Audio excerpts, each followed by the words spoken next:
Hi guys, in today's video I would like to give you a brief update about what the current legalization status is in Czechia.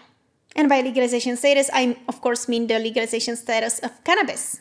As cannabis is losing its demonic reputation worldwide, legalization was something that was mostly discussed in the United States.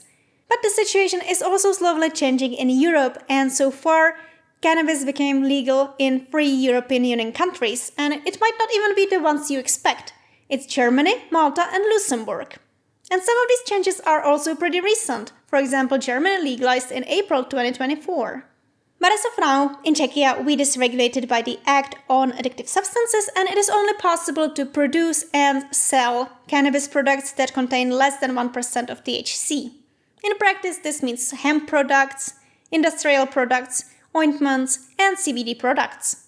Selling anything with higher percentage of THC could land you in prison. And it is also not possible to possess or grow cannabis for personal use, even though smaller amounts or like 3 to 5 plants is something that is a misdemeanor. Higher amounts would land you in prison. And unfortunately, this means that there are many cases when people were imprisoned for cannabis-related crimes and got more years than you would get for a violent crime. But even so, the situation is slowly changing even in Czechia. For example, it is now possible to prescribe medical cannabis for the treatment of certain conditions such as cancer, AIDS, or multiple sclerosis. And the government is even considering a partial legalization. And these discussions have been ongoing for years, and most importantly for the past 2 years. In January 2023, a proposition was presented to an expert group that basically suggested that the regulated market is the way to go. And it also focused on harm prevention. And this proposal from early 2023 actually anticipated changes by 2024, which we can now see did not happen. And if you're wondering who the members of this expert group are, it's these people. Some of them have pretty great credentials. And if I read correctly, the regulated market is also something that would get the support of President Pavel. And the proposal was prepared by the former drug policy coordinator Jindřich Vobořil, who unfortunately quit in August, I think, which is a real shame because he was a great guy and he knew what he was talking about. And this proposal aimed to allow regulated sales, decriminalizing consumption, cannabis clubs, and even exports. This cannabis would bring licensing fees and cannabis tax, and would allow people to purchase weed in regulated shops. Now, these stores would have access to some kind of state registry of users, and the amount of weed that you could buy per person per month would somehow be limited. And additionally, it would not be possible to advertise the products nor the shops. And honestly, this was a great proposal.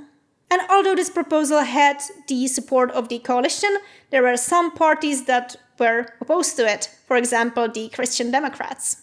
Now, these Christian Democrats rejected the regulated market, but are open to some sort of compromise on growing weed for personal use.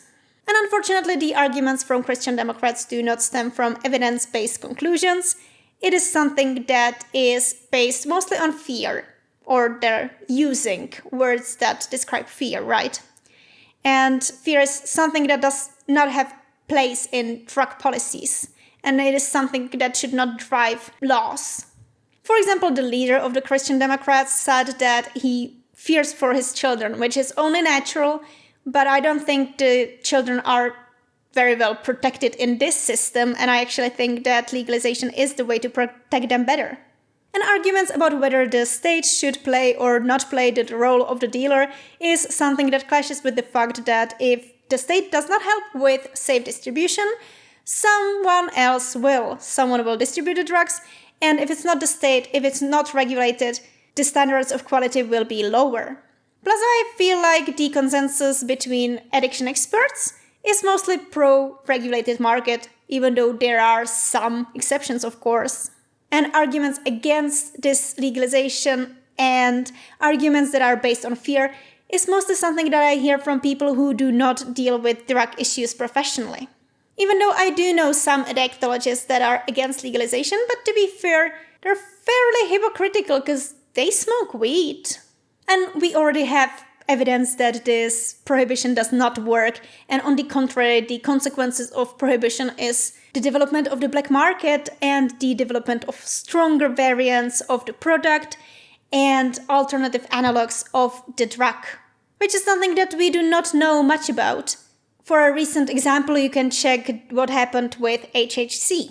And in Czechia, the prevalence of cannabis use is much higher than, for example, in the United States. A study done in 2018 concluded that about 26% of population aged 15 to 64, which is a lot, that's like a quarter of that age group, had some experience with cannabis. But every fourth person does not belong in prison, right? And it is also evident that even though cannabis is not legal, it is not difficult to buy. And introducing licensed stores is something that would have great benefits. For one, it would help us deal with the black market. But also it would help us with market separation. Because currently when you have these street dealers, they offer more than cannabis, often they do. And what they're trying to do is convince their younger, more impressionable clients that they should try new drugs so, they would buy more. Which is something that could be prevented by a licensed shop. And we actually have evidence from the Netherlands that this works pretty well. Well, anyway, it seems that legalization or full legalization is something that is off the table for now in Czechia. But it is still quite possible that there will be some sort of partial legalization and it will be allowed to grow and own weed for personal use. And even if this got passed, it would be a step in the right direction and would eventually open doors to more discussions in the future. But of course, I think we can all imagine what would happen if you have the option to grow your weed at home. Some people would grow it, some people already do, and others would buy it because, let's be honest, not everyone is into gardening. So I'd assume not that much would change anyway. And in practice, I feel like this would be incredibly difficult to enforce. No taxes would be paid again, and the decision on whether it would be okay to sell weed to a 14-year-old would once again be in the hands of the dealer. A dealer that is not afraid to lose their license because they cannot get a license. But as of now, nothing has been approved yet, no laws were passed. And we will have to wait and see how the situation evolves. But that's all for today's brief update. I just wanted to highlight the topic because I feel it is not talked about much and I found it interesting. Thank you for watching, thank you for your support, and I appreciate every one of you. Have a great day. Bye!